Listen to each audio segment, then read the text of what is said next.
When we started our coverage, we watched as some of the medevac choppers were taking off, and we do know that some of the victims were transported to Anne Arundel Medical Center, but also to shock trauma, and that is where Ava-Joye Burnett is standing by. And Ava-Joye, talk to us about what the presence is like there and what you know.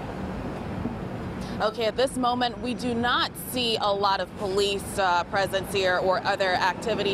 In fact, when we set up the camera and we were getting ready to go live, someone who may be an employee in the hospital was walking by, and she asked us what's going on. It was quite different from past experiences that I've had when I've come down here to cover situations and high-profile cases where people are being taken to shock trauma. So not many people in this area are familiar with what exactly is going on, but I would say maybe in the last 40 minutes or so ago, when officials held their press conference, we were told that victims were taken to shock trauma in Anne Arundel Medical Center.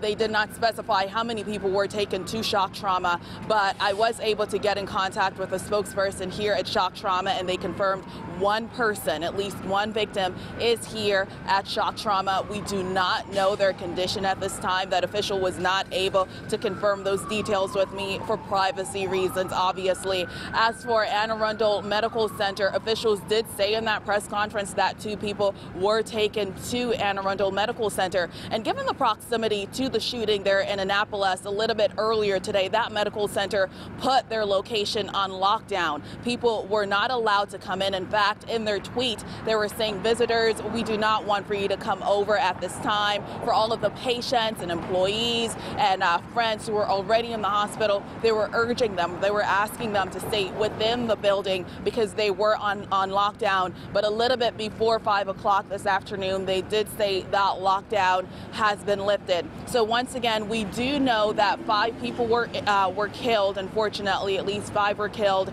and others were injured. Officials in that press conference described those injuries as grave injuries.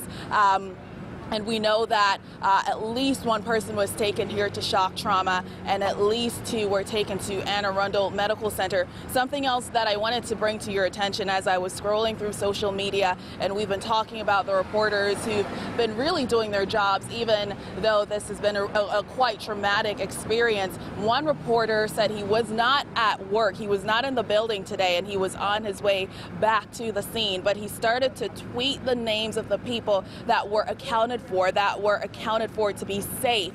And that really shows you the chaos, but the concern for others who may want to know how these reporters and these journalists and these employees in this building were doing. And you mentioned, you know, this is quite personal for us because we're out here every day doing our jobs, and you just don't expect for situations like this to happen. And so to get those lists of people who are okay, I'm sure it's quite a bit of relief for folks who are wondering how their friends and how their acquaintances are doing. We'll send it back into you. Ava-Joye, thank you so much, reporting live from Shock Trauma. And certainly those same people are getting heartbreaking information as they learn the names of the journalists, staff, whomever was killed today at the Capitol Gazette. Again, 5 fatalities in today's shooting.